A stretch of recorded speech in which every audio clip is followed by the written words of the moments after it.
Hey up viewers and viewesses, my name is General Red Strategist and welcome back to Sir You're Being Hunted. This is either episode 367 or 368, I can't actually remember which one. Should have checked again just to be sure before I actually started recording, but it's not too much of an issue, it's one or the other basically. So you guys out there are all doing very, very well and that you're enjoying the series. We're of course on the South Island at the moment. We've got one more device piece that needs finding on here. We have a tiny bit, well actually I was going to say we have a tiny bit of ammo left for our blunderbuss, we actually got a little bit, it's not too bad actually, as well as various other objects that we can use for killing poachers, such as revolver ammo first and foremost. So we're just going to throw ourselves pretty much back into the swing of things, I do think, actually get an old move on and all that. I did actually have a topic of conversation that I was going to talk about in this episode, but I've actually completely forgotten what it actually was. So if it comes back to me in due course, then that's fine. We'll talk about that. But if not, don't need to worry too much about that now, do we? So, yeah, and stuff. So, of course, we're actually doing well with the challenge so far. At this rate, we might well complete it. Hopefully I won't jinx myself by saying that, but I'm sure we'll be absolutely fine. It's a actually no. I think I remember actually now what I was potentially going to talk about, ladies and gentlemen. It's just come back to me because I was just thinking then about the date. So as I when I record this, it is the 31st of January. By the time this video goes out, it'll be probably sometime in February, though. That's the only thing to note. But actually, this afternoon, before I started recording this episode, I was able to release my Steam reviews video. So I actually kind of forgot to do one. I didn't forget to do one. That is, I don't know why I'm talking about here. I didn't forget to do one for December. It's just that unfortunately I didn't get time to do one for December because unfortunately, with COVID-19 and all that, work has been incredibly busy these last few months. It's been a bit hectic because, of course, we've been making sure that all the courses are running fine online and all that, and just getting through lots of marking, essay moderation, whatever else have you. So we've been trying to get all that sorted. And essentially, the reason I just didn't do a Steam reviews video for December was because I was just too busy. And combined with the fact that, of course, I was concentrating on getting that Very Red Pandemic video done. First and foremost, obviously that took priority, and as a result, Steam reviews video for December just became a low priority. I put it on the back burner, more or less. But this afternoon, but during this month for January, I decided to, I was going to do one for January at the very least. So I thought, actually, you know what? Since I wasn't able to do one for December, why not do a slightly longer Steam reviews video, covering both December 2020 and January 2021, and just release that. And that's gone live this afternoon as of when I record this episode. So hope you've got that to enjoy, everybody.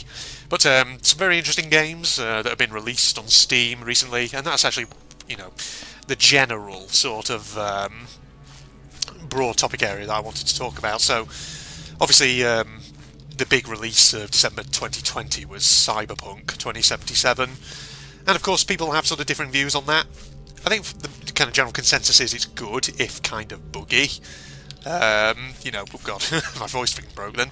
Like I say, kind of maybe a bit buggy, but still nonetheless a decent and enjoyable experience.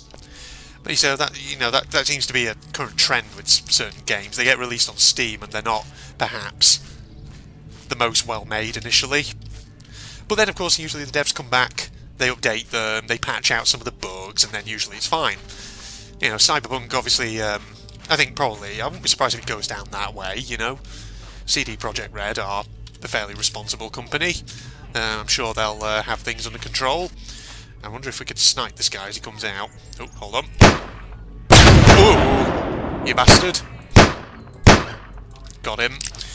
He did do a bit of damage to us. I'm just worried about Squire, wherever he is, in case he comes out, just as we're trying to raid this body. I don't really have space for a friggin' bit of blunderbuss ammo, but I'll take that there. I've now kind of left myself with very little space for actual stuff, in terms of device pieces, so if we find this final device piece location, what we'll do is we'll use bottles to try and distract the enemy rather than going in with guns blazing. Looks like the wisps are sort of going off in this direction. We'll follow them. So hang on, where are they going? They're going this way. You saw nothing, Mr. Squire? You did not see anything at all. So yeah, back to the conversation at hand. So Cyberpunk 2077 obviously was the big release of December 2020, and my Steam reviews video kind of covers that. That's good. But other, ones that appeared in that video, Everspace 2, Fights in Tight Spaces, Dyson Sphere Program. That's an interesting looking one, that is, actually. Very unique with its kind of sphere-based maps and whatever else have you. Oh, God. So I need to clear my nose a bit. Got phlegm on the back of my throat. It's annoying me a little bit.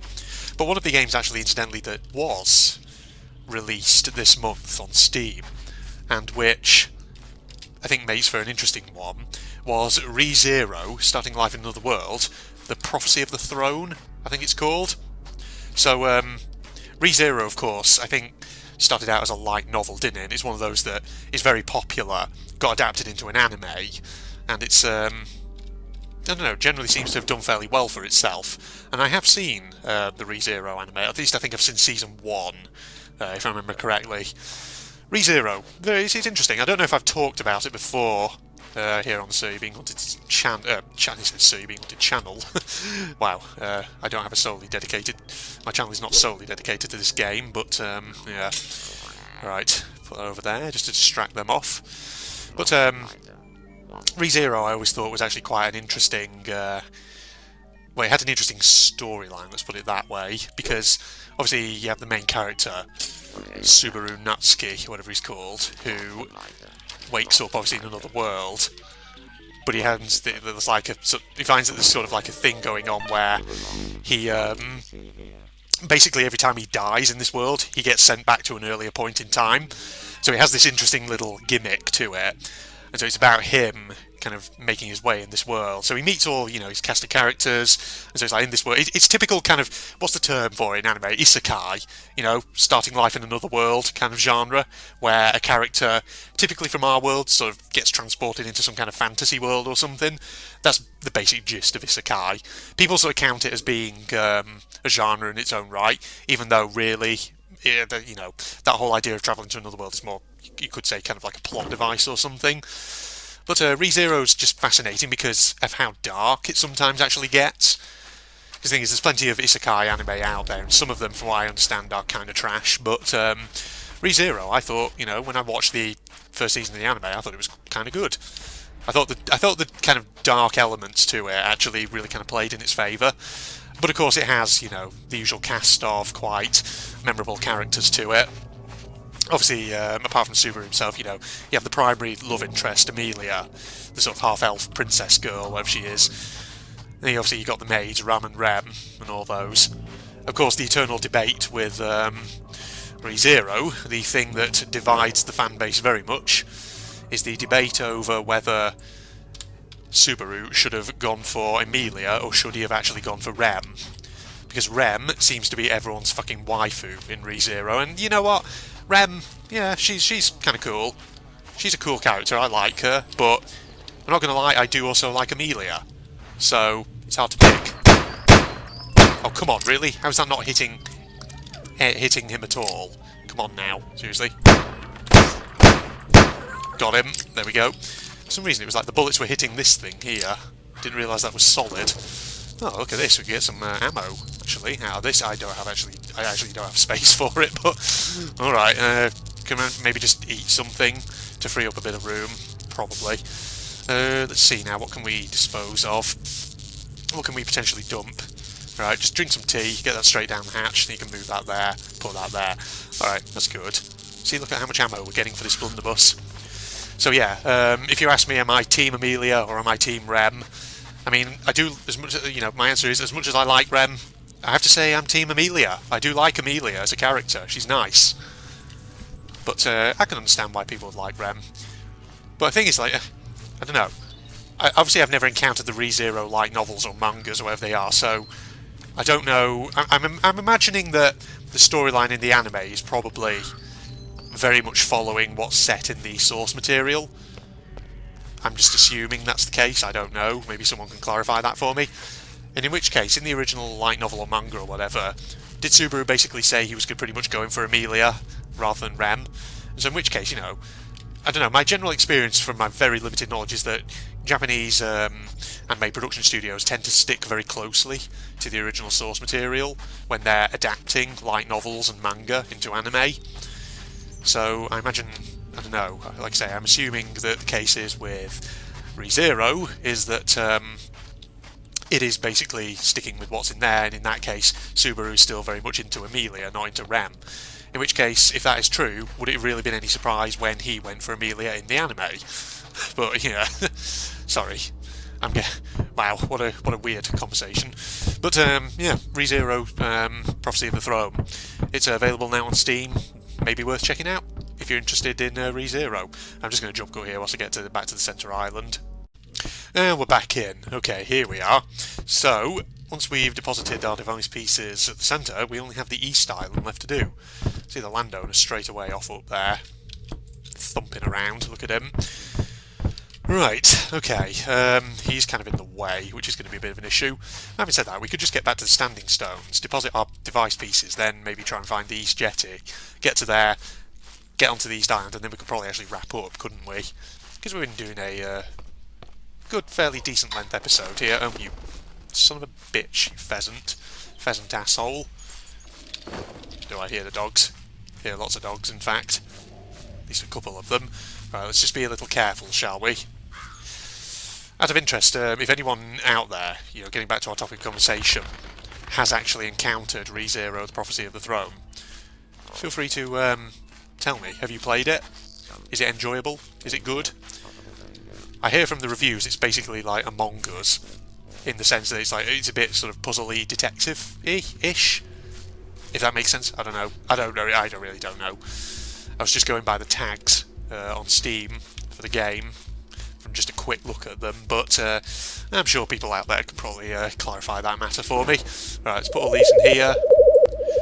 Hopefully there are no friggin' riders who are going to suddenly speak of the fucking devil. There's one right over there, but luckily he's off in that direction, away from where we are, and as long as there aren't others who appear at this point, we should be golden, right? Alright, let's keep going in over here.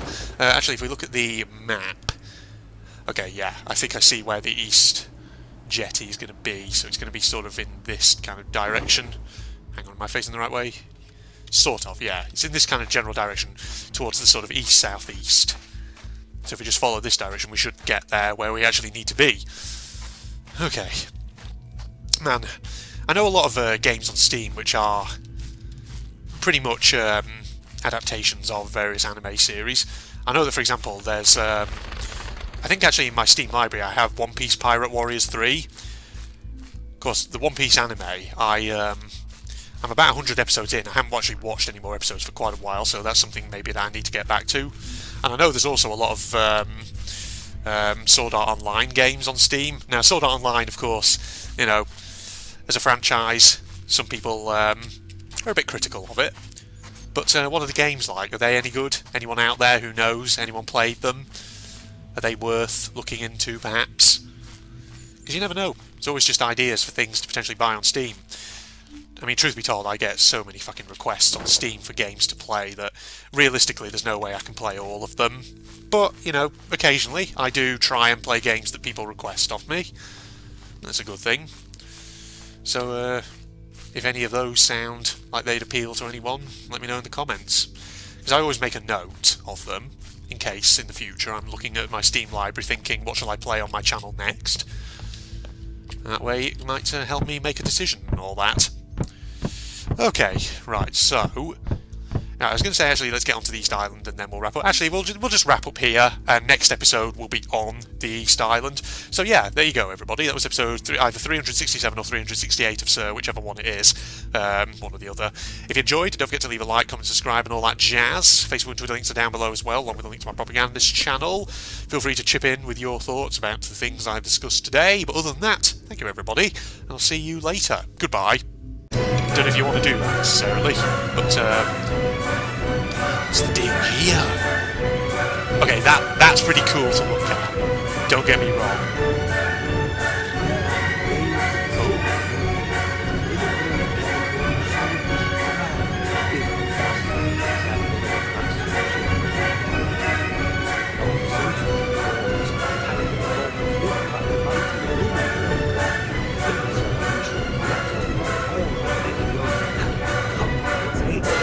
Which even then was long, long ago.